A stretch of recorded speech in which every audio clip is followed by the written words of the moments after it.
Yo, what's going on, everybody? It's your boy Monk, and today ow, dude, what the fuck? And today I'm going to be cosplaying as a Banished Knight. Now, for this build, it's pretty simple. In my right hand, I have a Banished Knight Greatsword with Cold Affinity and the Spinning Slash Ash of War. And in my left hand, I do have a Banished Knight Greatsword with Cold Affinity as well, except on this one, I have the Double Slash Ash of War. We are not using any spells, and as for my stats and all of my talismans, those will be on screen now. Now let's go murk some people.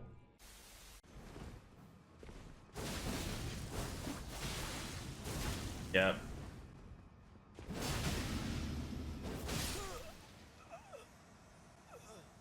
Sorry, you deserve the clap. Keep spamming Rivers of Blood. See where it gets you. I know you guys saw that frost buildup right there. Literally just with 2 power stance attacks, you can insta-frost somebody. Now, I'm going to show you the weapon arts. These are very, very common, and they come on a lot of stock weapons, but of course I'm going to show them anyway. That's Spinning Slash. You can do 1 or 2 stages with it. Here's the first, and then here is the second. And on my left-hand weapon, I basically have the Rivers of Blood Ash of War, except not stupidly broken. It's just the same animation. So yeah, we're just going to be mixing those in with our normal attacks and just catching some people off guard.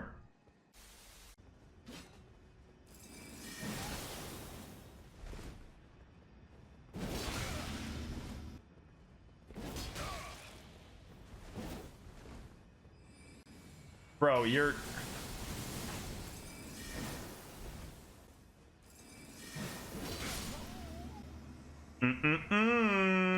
Good fight, dude. I was about to say, man, if that person was just going to keep spamming Stars of Ruin, I was going to be so hurt.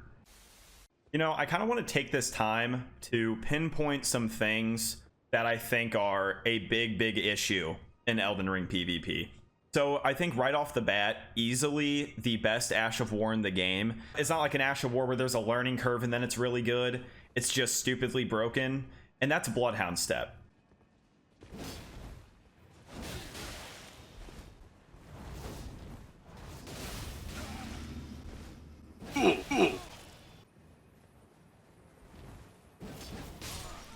Okay, there we go. Good fight, Duck Noodle. The reason why I have such an issue with Bloodhound Step is, okay, yeah, you'll go up against people who will spam it. You can still kind of counter that. If people aren't using it correctly, you can fight against it. But for people who do use it correctly, which it's really not hard to do, you will not hit them a single time. It is so hard to go up against that. It also removes a core mechanic from the game. As long as you have FP, you get literal invincibility for so long. You don't have to roll.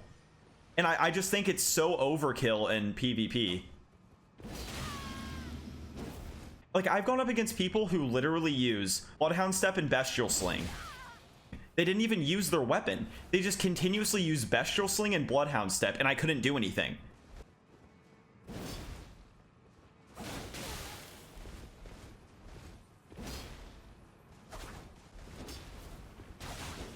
There we go.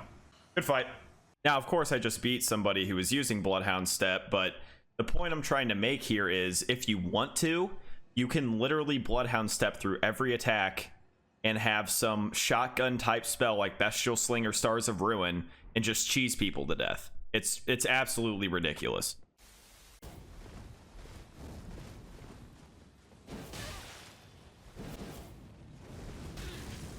Nice.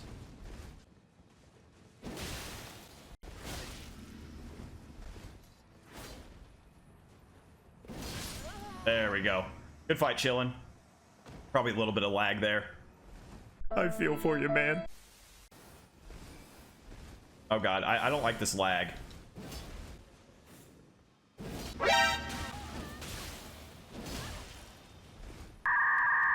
Oh my god. Good fight, Forlorn.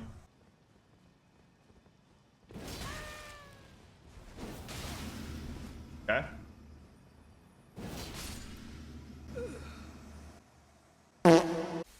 On my screen, I probably wasn't anywhere near them. I could go on and on about lag in this game, but frankly, that's just something that everyone has to deal with. What sword is that? Oh, nice attack.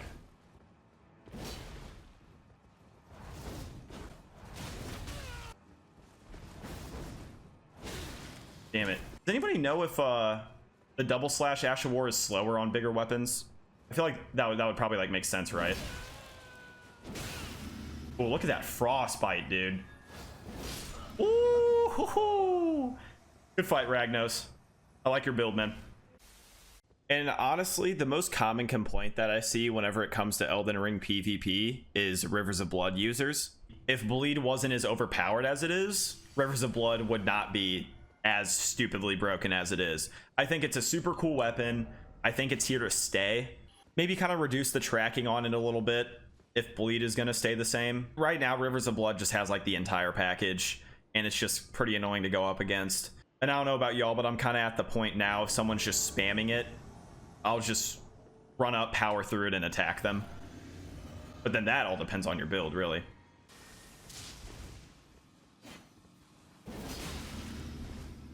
Okay.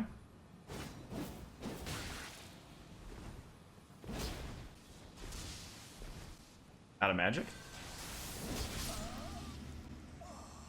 I feel bad for just attacking during Lanciax's glaive, but I actually just did a video on that and talked about how slow the windup is on it. You should never try to use that spell close range.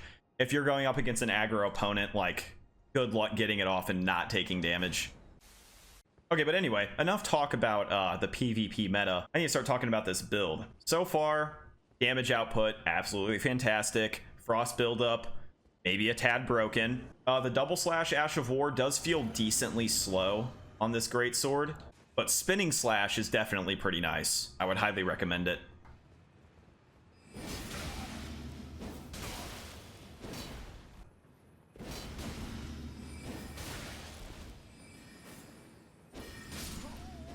Good fight, Rambo.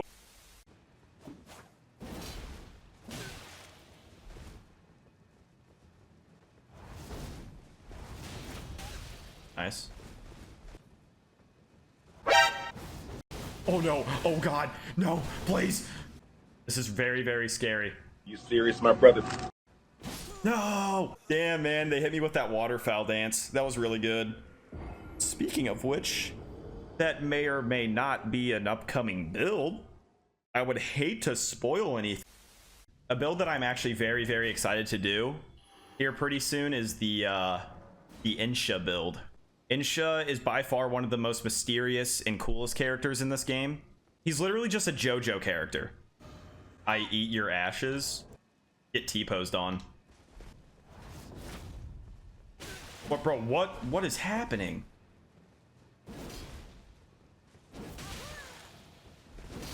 Oh.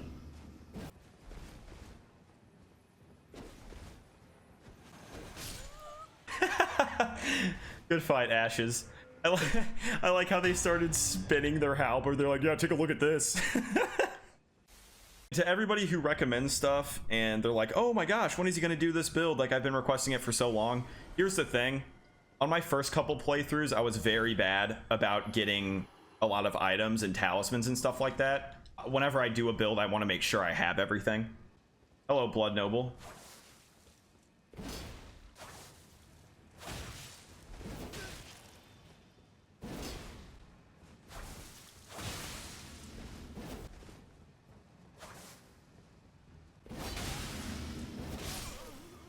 Good fight, Blood Noble. That was a pretty cool build. You almost caught me with that Reduvia spam. You almost got me. All I gotta see is... oh my god.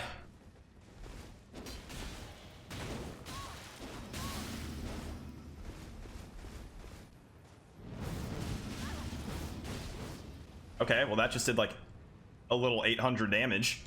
Just like that. Good fight, Snegopalda? Padla? Snegopladla?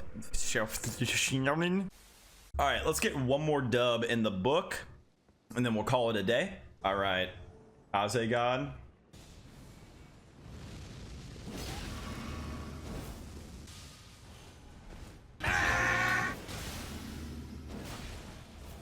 You're heavy rolling right now? That's not even like a bad thing if you have Bloodhound step. Well, good fight, Kaze God. Maybe your build is spread too thin. Good fight, though. Alright, it's too warm here. Back to Castle Sol. You really think you can just embarrass me in my intro like that? Yeah, keep thinking that, buddy. You don't even know what's coming. Come here, boy! And now it is time for the Fee Fi Fo Fun scale. And I think that this build is deserving of a 9. First off, the Banished Knight Greatswords. You power stance these things, slap Cold Affinity on there, get your intelligence up. It is game. It is game over for your opponents. These swords do have decent range, so Spinning Slash is obviously not a bad option to have on the sword. And then as for Double Slash, I found it a bit harder to hit, except when I did, it was just really easy damage. And I also failed to mention earlier, this was my first time ever using either of these Ashes of War. I had never used them before. They felt nice, they felt fluid, they felt perfectly viable in a PvP setting. As for the Banished Knight armor, I mean, come on, the drip. Do we even have to say anything? Now, of course, this is just what I think about the build. If you have any thoughts on this build, any improvements that you would want to make, and you want to let people within this community know, go ahead and drop it down in the comments. If you want to know the next time that I drop a video, you can go ahead and click that subscribe button and that notification bell. And that's pretty much it. Thank you guys so much for watching, and I'll see y'all in the next one. Bye now.